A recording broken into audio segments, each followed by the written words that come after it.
All right, so today I'm going to be talking about the mount that we created for the LS2 Subverter helmet. That is this here. It's obviously a 3D printed mount that's made for GoPros and other action cameras like the DJI Osmo or whatever you may have. These mounts are created specifically for the individual helmet.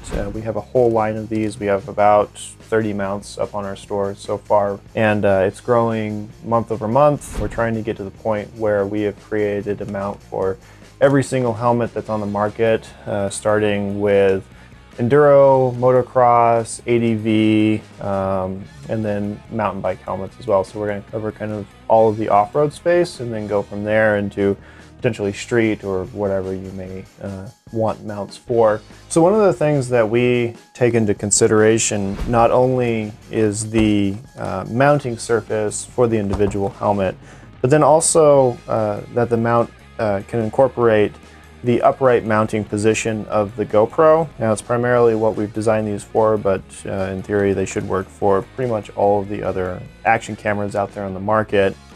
But some of the things we have to take into consideration, obviously, are the distance that the mount is, or the camera is mounted from the helmet, so that you can incorporate a tilt back angle. Because when you're riding and you're in an attack position, usually you're standing up, and your head is going to be just about in this position here, and your eyes are going to be level with the top of the viewport here. Which means that your camera has to be able to tilt back far enough, otherwise it's going to be tilted down like this, and you're going to be looking at the ground. So one of the things that we've taken into consideration when designing this is, like I said, that distance from the helmet to the camera, so that you can get this tilt back angle and get a level view of the horizon and not just your handlebars. With that being said, if you wanted to, you could easily mount this camera upside down, and that'll allow you to get an even lower point of view of the horizon, but it's not necessary in my opinion. It's something that you can do, and not all of the mounts that we've created can incorporate an upright mounting position. Some of these mounts are a little bit higher up, so some people kind of worry about whether or not the camera would be blocking their field of view. And for those people, I would just say, well, just flip it upside down and mount it that way, so that way it's definitely not in your point of view. Just to be clear though, from 99% of these helmets, the upright mounting position is going to look a lot like this one here, where it's definitely below your field of view. You're probably not even going to be able to see the camera. One of the nice things about the upright mounting position, in my opinion specifically, is that it's very protected here. I mean, barring a full-on crash into the dirt face first, this camera is going to be very protected. Mounting it upside down would expose it to potentially hitting you in the chest, and if you did that, then you could tip the camera angle a little bit. With these, since we are kind of incorporating that distance from the helmet, in a lot of cases you can just look at it, say, okay, it's level with the eye port, and tilt it back pretty much to the helmet itself, and your camera angle is going to be perfect every time. You don't really have to worry about setting it. That being said, we do incorporate these tick marks right around here that allow you to see kind of a visual indication of where your tip back angle is if you want to set it in maybe a different way for some reason, or if you're mounting it upside down. We have incorporated those as just a visual reference that you can use. This thing actually gets heavy after a while. It's not a light helmet.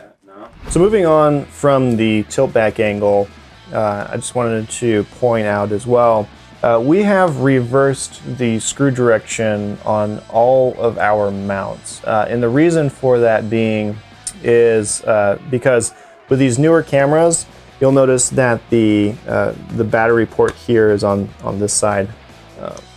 And if the screw is going in this way, it's going to be difficult to get the battery door open. So we've made it go through this way, so that way you don't have to worry about the screw getting in your way.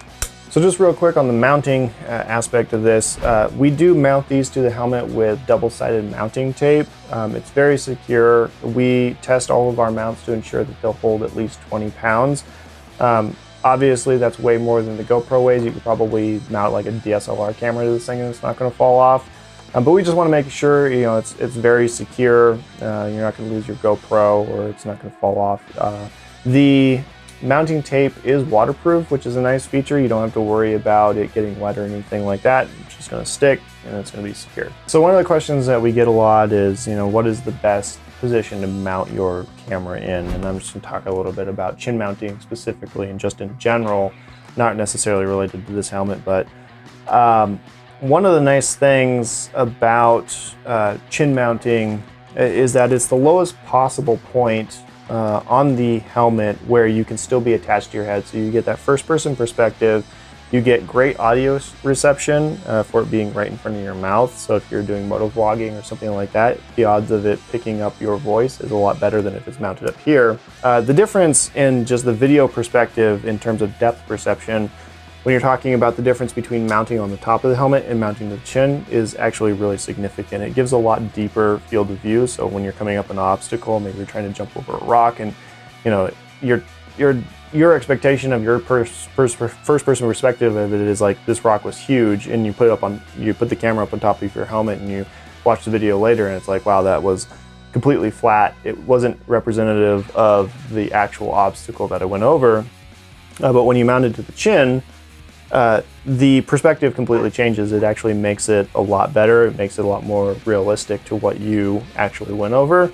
And that's one of the nice things about having it mounted to the chin, is that depth of perception. So one of the questions that we get asked occasionally is whether or not our mounts will work with the media mod, which a lot of the newer GoPros come with. And the answer is yes. The media mod was made with the anticipation that the screw would go in from right to left. In our case, obviously our screw is going in from left to right. You can still use the screw that we're going to give you with our mount. It's just going to go in fine. It's just a little bit of a tight fit, but you can still get it in there with your fingers, and it works fine with the media mod for both the Hero 8 and Hero 9. So I just want to close out by talking about this mount specifically and the design elements of it, specifically related to how it's mounted to the helmet. When I first looked at this thing, I was like, oh my God, like, where am I going to put this mount? Obviously, like, I was looking at this and I was like, okay, I can mount it here, but like, if you tried to split these mounting wings to try to get it in there and actually get it mounted in place, it'd be just hard because you can't get in there.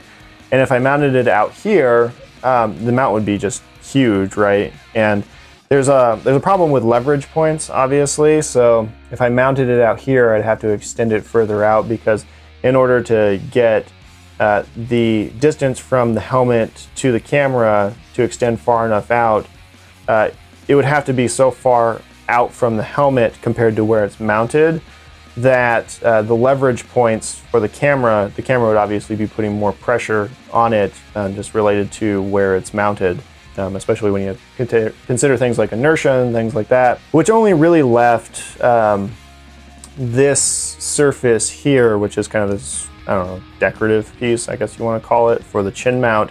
So I started out just by mounting it to this surface here, and I was like, that's probably not enough mounting surface area. And then I looked at it and I was like, okay, well, maybe I can just curve it around this angle here and get it up top. And when I did that, man, this thing is like, it's solid. Like, you probably would rip the decorative piece off, or I don't know what LS2 was thinking with this specific chin ornament, but like, that thing is solid. I mean, it's just like hugging the front of it. So I feel very confident in the mounting placement of this. I think that this is a very secure mount. I think it complements the look as far as chin mounts go of the helmet. I think it just kind of fits in, so you don't really notice it all that much. So yeah, I mean, I think that this is probably one of my favorite designs, because it's very like angular and just like gets in there and fits to the helmet. It's just not slapped on there. It's like, this thing was made specifically for this. This thing is not going to fit any other helmet out of the market. This is a LS2 Subverter mount, and there is no other helmet that this is going to work for. So I just love it. I don't know. I think it's great. The pits, man. Yeah, I know. It's getting really warm. All right guys, that pretty much sums up everything I have to say about this mount for the LS2 Subverter. If you like the videos we're putting out, subscribe to our channel. Also check us out if you want more information, if maybe we don't have a mount for your specific helmet. We're posting all of our updates on Instagram, so follow us there. If you want to get constant updates about when we're releasing new mounts for new helmets, that's the best place for it. Follow us on Instagram, follow us on YouTube. We will post links to this on our store, and you can find that there. Obviously, we'd love it if you purchase one. Something we've put a lot of time and effort into, and you know, hope you find some value in that. All right, I'm done.